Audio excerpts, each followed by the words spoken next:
Welcome back to Nick Lenz's Comic Corner Classic, non-classic, episode number 2562, and Doubleshot number 2456.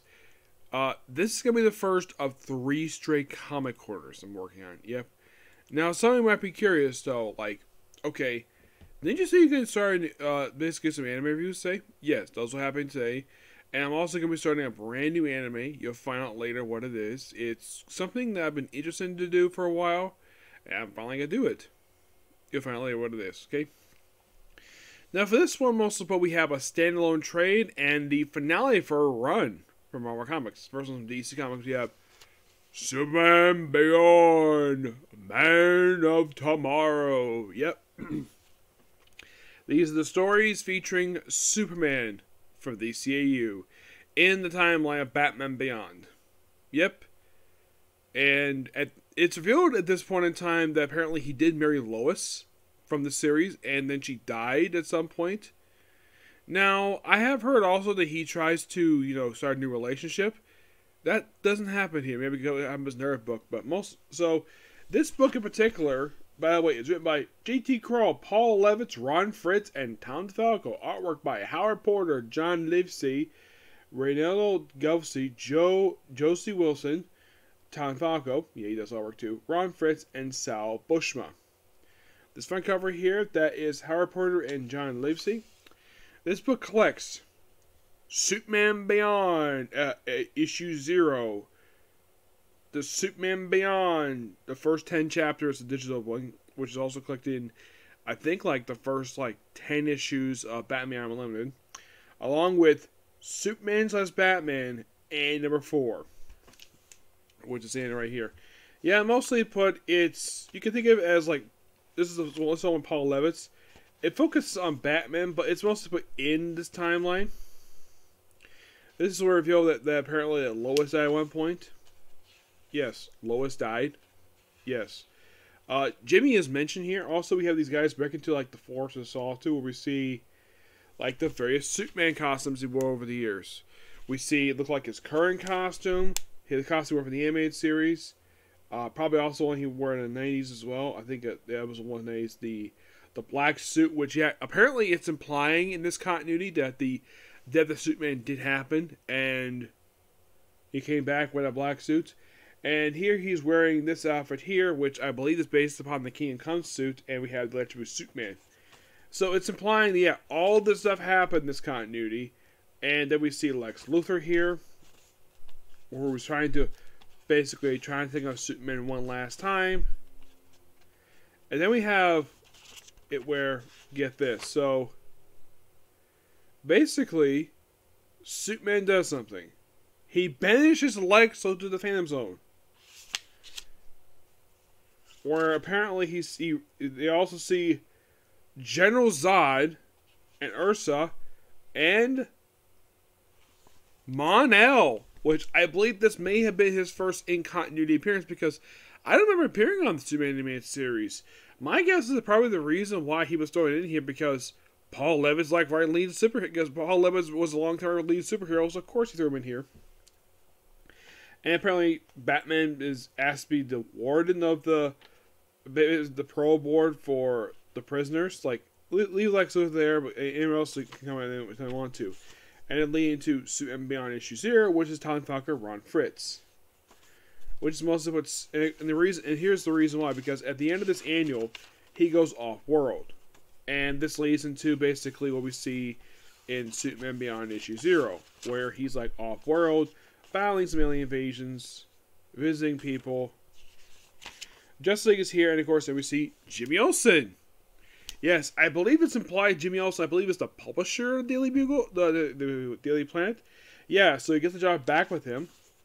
Gets back up at glass, and it's also noted in these issues that apparently people in the future don't wear glasses, which doesn't make any sense to me, because Commissioner Gordon, Barbara Gordon, she wears glasses. And I remember that Terry McGinnis' father, Warren McGinnis, he wore glasses too. Maybe it's Metropolis that probably has it, because in Gotham City people wear glasses, so I thought that was a bit contradictory. So yeah, and then we see Superman back, and he deals with the threats there. Yep, and then we lead into the Superman digital stuff, which is by JT Krull, where we debut a new woman, a new female character, where she, get this, it's revealed in this opening issue that she's the daughter of Lex Luthor. Yes, the same guy in the Phantom Zone. Yep. Yeah, and apparently there's like new technology with this new group, and and then we see a flashback of presumably when Superman was 10 people when he was still active. This is probably like some off-screen Superman stuff, and apparently this guy is taking control of Lex's company. And then eventually she takes over the company, and that's kind of the first major story we have here.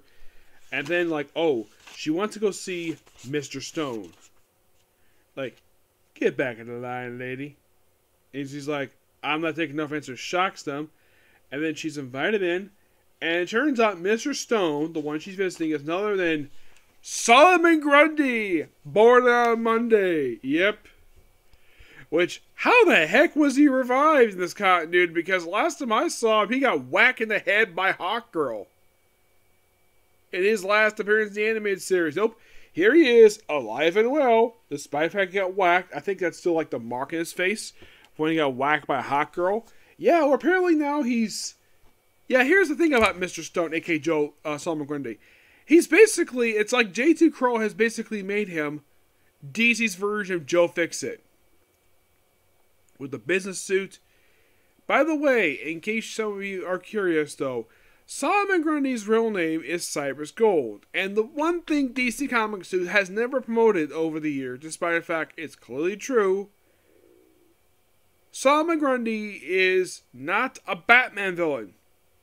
Despite DC trying to push him as such, because the place he came from, slaughter swapping from Gotham City. You see, Solomon Grundy is not an enemy of Batman, he is not an enemy of Superman, he is an enemy of the Alan Scott Green Lantern. You who also started out as an enemy of the Alan Scott Green Lantern? Vandal Savage. Yes, the same guy who confronted Justice League is an Alan Scott villain.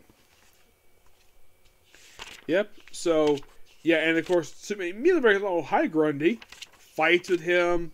Real lot of fun here. And then, here's something weird, though. Like, Superman about to be killed out, and then we see Batman in the Dark Knight Returns attire. What? Now, based on the way this Batman is, this is obviously Bruce in the suit. Yeah, it's Bruce Wayne. Yeah, why the heck is he here as Batman? That's why he's supposed to be retired. Don't know. It's weird. So, after taking out the rogue unit of the Metropolis Police Department,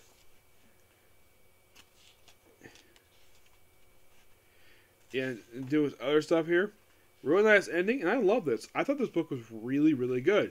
I got this book roughly a 9 out of 10. It just, some of the stuff seems a bit weird. Like, Solomon Grundy to be alive, and the fact that apparently you have Bruce Wayne in a Batman suit. But you're thinking, wait, did he do the animated series? Batman? Yes, he did it once. And only once. This suit is clearly based upon Dark Knight Returns Batman suit, but at least he's not fighting Superman this time.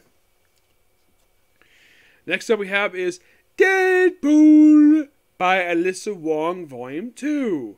Now, I've actually asked Rob Liefeld about this. Like, can we have, can Deadpool not have a book that got ongoing series, last more than 10 issues? According to Liefeld, he says the reason why that the last 2 books have not lasted very long, and this is according to him, the creator of Deadpool, because there's no faith in the book. That's why the last 3 books for Deadpool have only lasted about a year. That's why the Young by Scotty Young, Kelly Thompson, and now Alyssa Wong have all lasted a year. This is according to Rob Liefeld. I asked him about this. He theorizes that's the reason why. You would think Deadpool, still a popular character. The character I think people have a problem with is the books people are just not caring about. That's the problem. Yeah, and this book is like, okay, so apparently they revealed the Horn Emperor, who this is. Apparently it's some entity that takes possession of Valentine, and she becomes new Horn Emperor. Valentine ends up becoming basically Deadpool's love interest, and also Lady Deathstrike ends up living with him, and she's sort of the aunt to this dog named Princess, who's kind of Deadpool's daughter. I would say probably adopted daughter. And, like, she at one point basically walks in on Deadpool and Valentine when they finish having sex at the end of this book. You're thinking, really? A giant dog walks in on Deadpool finish having sex with a beautiful woman named Valentine. I'm like, she's like, Papa, time wakey wakey. Yeah, she basically is really like a child. Yeah. And it is quite interesting what it is. And of course, Lady Deathstrike ends up punching her brother in the face. Lord Deathstrike. And she looks back and says, "This probably doesn't like him very much." He's still the only brother she's got. Yeah, that's the only reason why she doesn't kill Lord Deathstrike, because it's her only brother. I'm like, okay, interesting.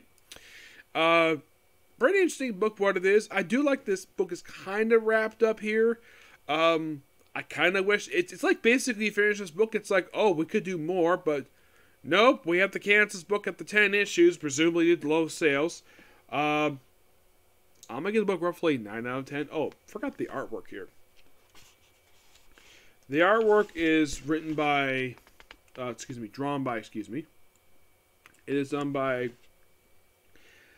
Javier Pina, who does issue 6, and 7 by Luigi Zagaria. Yep. And here's the thing about Deadpool. The only thing currently coming out for Deadpool right now, because this book ended like just last year.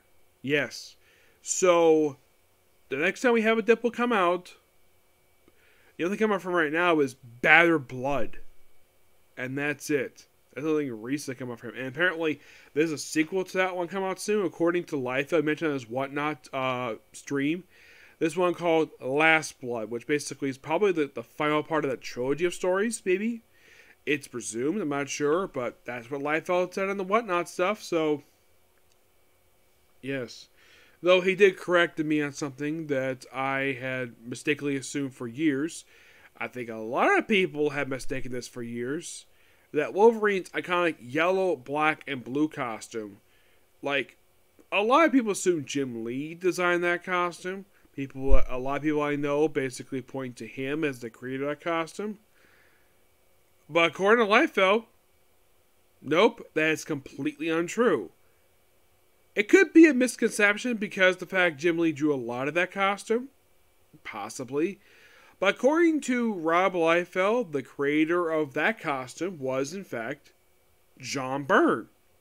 Yep, John Byrne drew a beloved costume that fans like me still love. And I thought it was Jim Lee. Now, you can definitely agree that Jim Lee designed the costumes for Cyclops, Jean Grey. We know he created Gambit, Rogue's attire, but Wolverine's iconic costume people love, not the yellow and brown costume, the other one. That was John Byrne. All John Byrne. And this is according to Rob Liefeld. I like to hear basically people's thoughts upon this, because this has probably been a common misconception about this costume for years. So, how does everybody feel about this? The fact that Liefeld kind of, even though he corrected me per se, but he could be correcting a lot of people about that. The fact that it was John Byrne, not Jim Lee. Okay, so that's it, Sick of You. Next up, another Comic Corner. Okay, next video. Bye.